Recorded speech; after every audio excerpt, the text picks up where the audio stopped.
Iniciando nossos estudos sobre a Mariologia em Duns Escotos, gostaria de citar a carta aos Colossenses, capítulo 1, versículos 15 e 17. O Filho querido de Deus Pai é o primogênito de toda a criação, é o primeiro de toda a criação. Tudo foi criado por ele e para ele. Dos escotos, a partir disso, vai falar da predestinação absoluta de Cristo. Então, todo o projeto da criação tinha em vista Jesus de Nazaré. Jesus de Nazaré significa a caridade que havia no coração dele, porque Deus ama e quer ser amado. O projeto da criação parte desse seu amor que quer ser amado. E quem pode amá-lo em sumo grau é o seu Filho, que encarnando-se entre os homens se torna o perfeito mediador, leva outros também a amarem do mesmo amor que havia em seu coração. Então, esse grande projeto de Deus, nem o pecado original, nem o pecado entre os homens impede esse grande projeto. E a criação é chamada a dizer também sim. E Maria representa este sim. Maria é este sim. É a perfeição da criação. Por isso que Duns Escotos chega a falar de cocausa da criação. Assim como tudo foi criado para ele, para Jesus de Nazaré, tudo foi criado também para este sim que a criação deveria dar. E Maria foi esta que deu sim para que o Verbo de Deus viesse entre nós. Depois nós veremos o tema em Duns Escotos, que defende a real maternidade de Maria, porque entre os escolásticos havia a tese de que Maria exercia uma maternidade não real, mas uma maternidade como forma de falar, porque o Filho de Deus como pessoa não poderia ser gerado porque ele é eterno. E nós veremos como Duns Escotos insiste e defende de que a maternidade de Maria é real. Realmente ela foi mãe de Jesus, de Nazaré, e Jesus se sentia filho dela. E de fato como isso ocorria. Depois nós veremos que a verdadeira mãe, ela é mãe segundo a natureza humana, devido a um tema teológico chamado Communicatio Idiomatum. O que é que significa isso? Significa que as propriedades do Verbo podem ser atribuídas ao homem Jesus Cristo.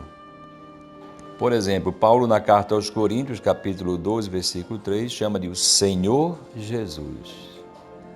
Então, Jesus é verdadeiramente homem e verdadeiramente Deus. O que nós falamos de um, podemos falar de outro também. Jesus Cristo, como pessoa, agia enquanto divino e enquanto humano. A natureza humana em união com a divina e a divina em união com a humana. Isso aí, Duns Escotos, vai usar para provar de que verdadeiramente Maria é mãe de Deus, porque é mãe do homem Jesus. E por fim veremos ainda uma meditação sobre dois dogmas a partir de Duns Escotos, o dogma da Imaculada Conceição e o dogma da Assunção. Mariologia em Duns Escotos. Com o nosso autor, o beato Duns Escotos, podemos afirmar que a encarnação é a manifestação do sumo amor de Deus para com a humanidade. O Verbo de Deus se fez carne e habitou entre nós. Isto é uma manifestação do sumo amor de Deus, porque foi assim que se tornou possível que nós, humanos, pudéssemos aceder ao divino. E a nossa humanidade foi assumida por este Verbo. Então, esse perfeito mediador, Jesus de Nazaré, faz o diálogo entre o humano e o divino. E foi motivada a encarnação na decisão por expandir seu amor sobre todas as criaturas. Então nós humanos somos chamados a sermos co-amantes, podemos participar deste amor de Deus pela encarnação do Verbo de Deus. Seu amor poderia expandir-se na criação somente através daquele que pode amá-lo em sumo grau. Por isso Deus prevê a união daquela natureza que deve amá-lo em sumo grau, mesmo que ninguém tivesse caído. É a predestinação absoluta de Jesus Cristo. Significa que a encarnação não foi motivada pelo pecado humano. Mesmo que não tivesse pecado, o Verbo de Deus teria se encarnado entre nós. Porque esse Verbo de Deus, encarnado no seio da Virgem Maria, Jesus de Nazaré, é o homem que pode amar a Deus em sumo grau. Então, o céu e a terra foram criados em vista deste amor que há no coração de Jesus, capaz de amar de maneira infinita e perfeita a Deus. O primeiro pensamento de Deus à destra foi a união da natureza divina com aquela humana. Por isso, antes de qualquer mérito ou demérito, ele previu que Cristo se uniria a ele na unidade de pessoa. A predestinação de Maria no Beato dos Escotos. Nosso autor afirma o seguinte: se a predestinação é simultânea, isto é, um ato único, volitivo, com o qual Deus concebe todos os eleitos para a glória simultaneamente, então, naquele único ato de predestinação junto a Cristo, encontra-se a predestinação de Maria. Pio XII, quando proclamou o dogma da Imaculada Conceição, afirmou que Deus pré-estabeleceu, com um único e mesmo decreto, a origem de Maria e a encarnação da divina sabedoria. Então, Nossa Senhora foi predestinada juntamente com o pensamento da encarnação do Filho de Deus entre nós. A predestinação do Filho, a esta predestinação encontra-se unida a predestinação da Mãe Maria. Para bem entendermos as considerações de Duns Scotus acerca do dogma da Imaculada Conceição, temos que lembrar do seu tratado sobre o sentido da criação. A criação tem um sentido, é receber o Verbo eterno. O sentido da criação do universo é para que o Verbo de Deus se encarnasse. E em vista desta encarnação, Deus predestina a mãe deste seu filho, predestina Maria.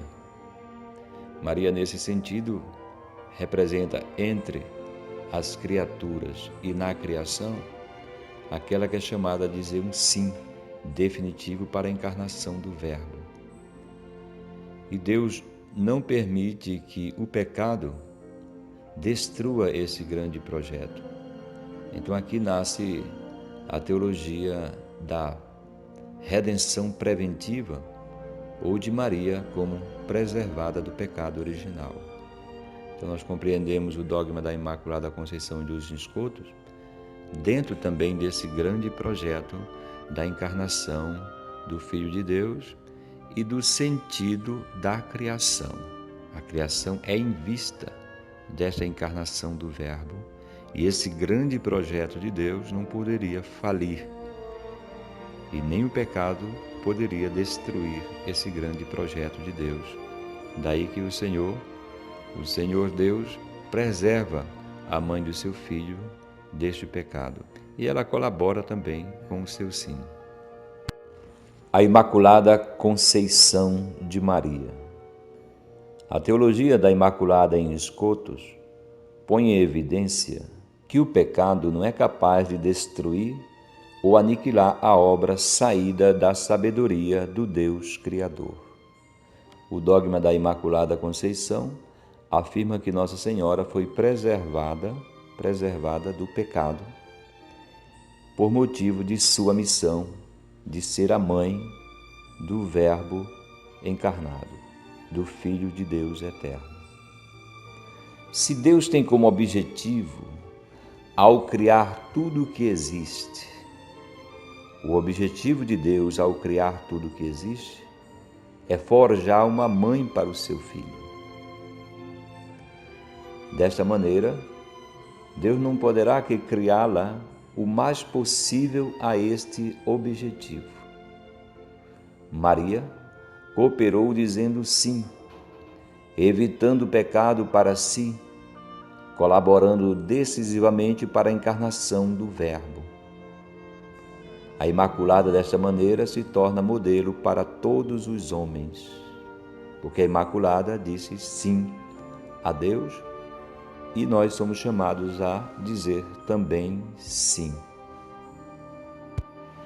Qual a relação que une Cristo a Maria? A Virgem Maria, como vimos, é verdadeiramente mãe de Jesus Cristo, verdadeiro Deus e verdadeiro homem. Por causa da união das duas naturezas em Cristo, Jesus Cristo tem a natureza humana e a natureza divina. Por causa da união dessas duas naturezas, em Cristo temos o único mediador. Esta união, a união das duas naturezas, comunica à natureza humana o dom da graça, que se difunde por Cristo a todos os eleitos. Desta forma, todos aqueles que participam de Cristo se convertem em mediadores.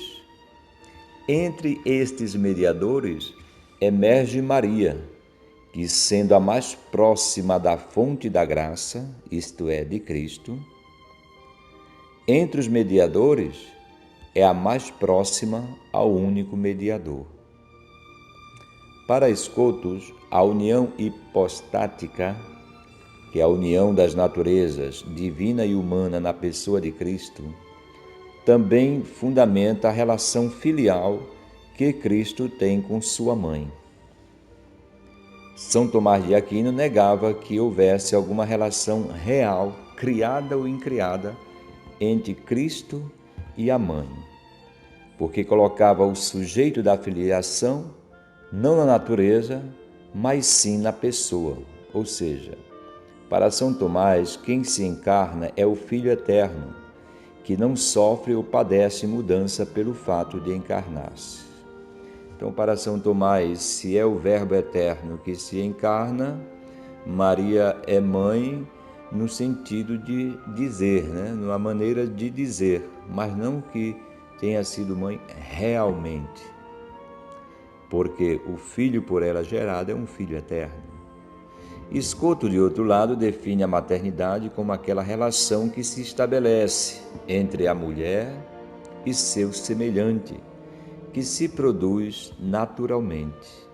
Afinal, o Verbo eterno de Deus assumiu em tudo a condição humana, menos o pecado. Realmente foi filho de Maria, e Maria foi realmente sua mãe. Houve uma relação real entre mãe e filho. Desta maneira, Scotus afirmava que se a relação se funda sobre a natureza, Cristo é realmente filho do Pai por natureza divina, foi gerado pelo Pai, e realmente filho de Maria por natureza humana, foi realmente gerado por Maria. Então, se nós voltarmos à pergunta inicial, qual a relação que une Cristo a Maria? É uma relação real de maternidade, uma relação real de filiação. Maria foi realmente mãe de Jesus e Jesus foi realmente filho de Maria. A Assunção de Maria. Se a tradição tomista admitia a morte de Maria como prova de que ela contraiu o pecado original, Scotus admite a morte de Maria, sem por isso negar-lhe a exceção do pecado original. Em outras palavras, Scotus admite a morte de Maria e admite que ela não contraiu o pecado original.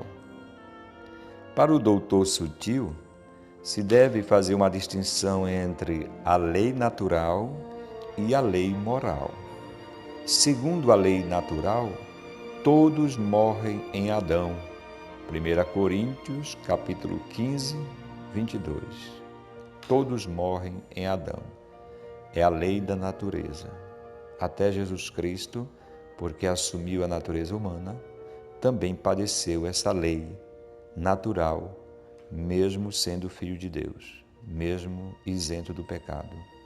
E existe a lei moral, que afirma: todos pecaram em Adão. Romanos 3, 22. Segue-se que, enquanto primeiramente tínhamos uma morte natural, com o advento do pecado, a morte se converte em pena do pecado. A morte antes do pecado original é uma morte natural, faz parte do ciclo biológico. Após o pecado, essa morte se torna pena, se torna padecimento, se torna sofrimento, angústia e pena, e pagamento do pecado também, portanto, é sofrimento. Pensando em Cristo, Scotus rejeita que se possa aplicar à morte de Cristo o conceito moral. A morte de Cristo não foi causada pelo seu pecado, mas devido às circunstâncias próprias relacionadas, entre outras, à ordem natural das coisas. Portanto, estando Maria sem o pecado original, sua morte não foi por demérito, não foi por consequência do pecado, mas como ensina Santo Agostinho e a Escritura, como nós vimos na primeira carta aos Coríntios, capítulo 15, 22, assim como Cristo, também Maria morreu porque a lei natural não admite exceções. Esta morte foi útil porque aumentou nela o mérito, e também para o seu filho o resultado foi a imediata ressurreição.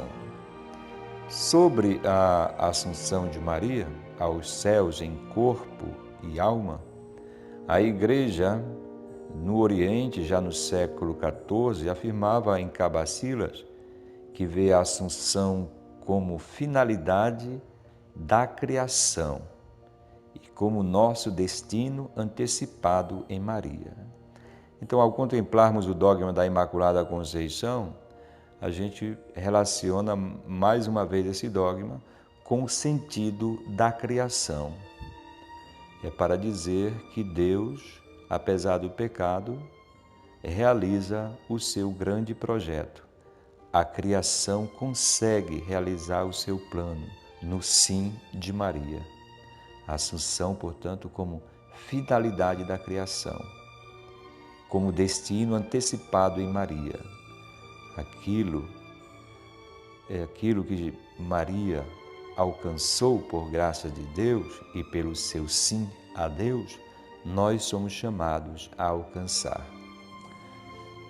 Ainda poderíamos dizer que Maria com Cristo foi querida, predestinada por Deus antes da criação. Com Cristo, Maria é vista como fim da criação. A humanidade existe para Cristo e para sua mãe. Maria é o tipo de humanidade não pecadora, humanidade querida por Deus. Maria, já em vida, havia um corpo espiritualizado, a Virgem foi preenchida pelo Espírito na Anunciação. Quando Maria concluiu o curso de sua vida terrena, a imortalidade resplandeceu, como aconteceu com Cristo depois de sua morte. Junto ao seu Filho, ela representa no céu, em alma e corpo, a inteira humanidade. Nela, todos nós já estamos no céu. Nossa pátria é o céu.